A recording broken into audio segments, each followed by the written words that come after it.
Assalamualaikum warahmatullahi wabarakatuh. Kami dari kelompok 3 ingin mempresentasikan tentang materi logam alkali.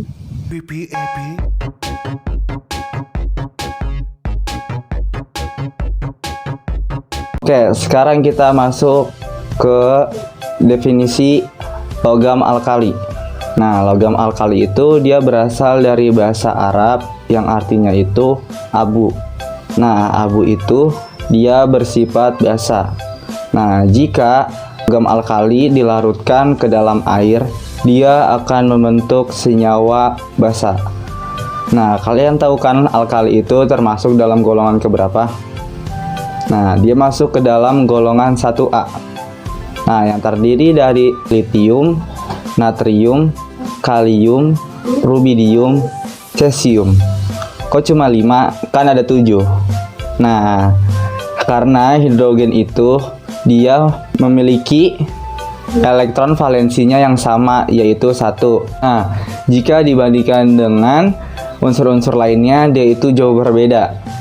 Nah, sekarang kita masuk ke francium. Kenapa dia juga nggak masuk ke dalam golongan 1? Karena dia itu memiliki sifat beluruh. Nah, dia itu adanya sekitar 21 jaman kurang lebih. Oke, sekarang kita masuk ke keberadaan logam alkali. Oke, keberadaan logam itu maksudnya di alam ini dia dalam bentuk apa gitu senyawanya ya. Jadi unsur golongan alkali ini di alam itu dia terdapat dalam bentuk mineral. Contohnya itu adalah litium. Litium itu dia terdapat dalam mineral yang bernama spodumene. Sedangkan natrium terdapat dalam mineral yang bernama chili. Nah, ini rumus kimianya ya, NaNO3. Kanalit, trona, dan banyak di air laut juga. Jadi di dalam air laut itu banyak terdapat unsur-unsur kimia. Dan berikutnya adalah unsur kalium. Unsur kalium itu mineralnya adalah silfit, galampere, dan karnalit. Terus selanjutnya yaitu rubidium. Jadi rubidium ini dia terdapat dalam mineral yang namanya lepidolit. Sedangkan kalau cesium dia terdapat dalam polusit. Oke, fransit itu diperoleh dari peluruhan unsur aktinium. Maka dari itu dia bersifat radioisotop. Oke, kita masuk ke sifat fisiknya. Yang pertama yaitu jari-jari. Jari-jari atom bertambah. Oke, teman-teman ingat lagi nih ya. Jari-jari atom itu bertambah karena dari atas ke bawah itu jumlah kulitnya semakin banyak. Oke, kita perhatikan gambar di samping. Li itu dia jumlah kulitnya ada 2. Natrium itu kulitnya ada 3. Ingat lagi ya, bilangan kuantumnya ini menunjukkan jumlah kulitnya. Ini kulitnya ada 3, ini kulitnya ada 4, dan ini kulitnya ada 5, dan seterusnya. Jadi semakin ke bawah kulitnya semakin banyak. Ingat, elektron itu ada terdapat pada kulitnya. Jadi semakin dia ke bawah, jumlah kulitnya semakin banyak. Otomatis jari-jarinya dari inti ke kulit terluar itu semakin besar. Reduksinya bertambah. Oke, potensial reduksi bertambah. Teman-teman ingat lagi golongan 1 itu kan untuk mencapai kestabilannya. Dia gampang untuk melepaskan elektron. Jika suatu unsur dia gampang melepaskan elektron, berarti dia mempunyai sifatnya adalah oksidasi. Jika dia sendiri mengalami oksidasi, berarti dia dapat memproduksi unsur lainnya. Makanya semakin ke bawah tari sifat oksidasinya itu semakin besar, maka sifat potensial reduksinya itu juga semakin besar. Biar lebih jelasnya lagi ada di gambar sebelah sini ya. Sekarang kita masuk ke sifat-sifat kimianya.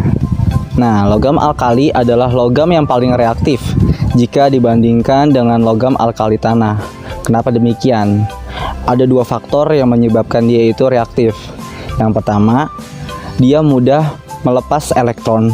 Yang kedua, dia mudah menerima elektron. Nah, kalau dia mudah menerima elektron berarti dia kan itu non logam. Nah, kalau dia mudah melepas elektron berarti kan dia logam. Sebaliknya aja. Nah, jika dibandingkan dengan logam alkali tanah, logam alkali itu yang paling reaktif dong. Ya. Karena logam alkali itu dia hanya melepas 1 elektron.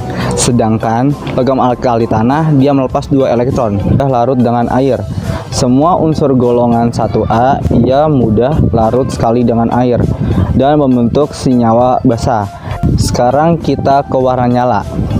Warna nyala ialah kekasan dari logam alkali dan logam alkali tanah Dalam tabel periodik yang memiliki warna nyala adalah cuma golongan alkali dan logam alkali tanah.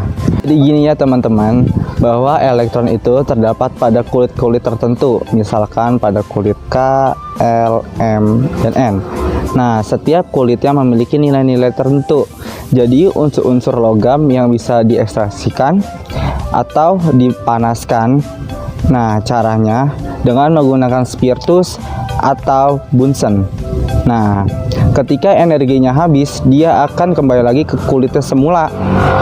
Nah, ketika ia kembali ke kulitnya semula, dia akan menghasilkan spektrum emisi. Nah, dari situ kita bisa lihat warna nyalanya. Jadi kita akan lanjut ke reaksi-reaksi logam alkali. Reaksi-reaksi logam alkali itu ada 4. Yang pertama, reaksi dengan air. Teman-teman masih ingat kan, kalau logam alkali direaksikan dengan air, dia akan membentuk senyawa apa? Nah, iya benar banget. Dia akan membentuk senyawa yang bersifat basa. Jadi kalau misalkan litium direaksikan dengan air, dia cepet banget tuh bereaksinya. Nah, yang kedua ada hidrogen. Senyawa yang terbentuk dari hasil reaksi logam alkali dengan hidrogen akan membentuk senyawa yang namanya hidrida. Dari atom hidrogennya adalah -1. Pada umumnya, bilangan oksidasinya atom A itu sama dengan +1. Ingat ya, pada umumnya, jadi bukan semuanya. Yang terakhir itu ada halogen. Halogen itu senyawa halida yang terbentuk dari unsur halida dengan halogen.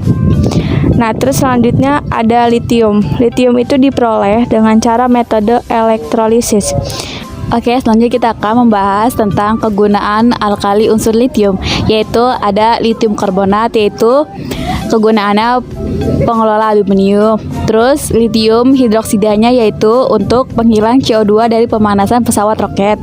Dan yang ketiga yaitu ada litium, yaitu perpaduan antara logam alloy dengan aluminium dan magnesium pada baterai serta alat untuk pacu jantung dan kalkulator. Kalian tahu nggak sih apa yang itu dimaksud dengan alloy? Alloy itu perpaduan antara beberapa logam, yaitu dari litium, magnesium, dan aluminium. Alloy itu sangat ringan tetapi kuat untuk komponen pesawat terbang. Next ya, yang kedua itu natrium. Natrium kegunaannya itu pewarna kuning pada kembang api dan warna kuning pada lampu jalanan. Terus natrium karbonat kegunaannya untuk penghilang kesadahan dan pembuatan kaca serta penyamaan kulit. Yang ketiga yaitu ada natrium hidroksida, yaitu kegunaannya pembuat kertas, industri puff, sabun, bahan baku. Dan pembuat selanjutnya yaitu ada natrium hidrogen karbonat. Kalian tahu nggak sih kalau bikin kue itu pasti ada bahan pengembangnya dong. Nah, ini tuh unsurnya yaitu natrium karbonat, yaitu untuk pembuatan soda kue. Yang ketiga yaitu ada Na2BR4O7, yaitu atau borak sebagai bahan pengepal. Biasanya tuh kayak dibuat bakso gitu, tau nggak sih?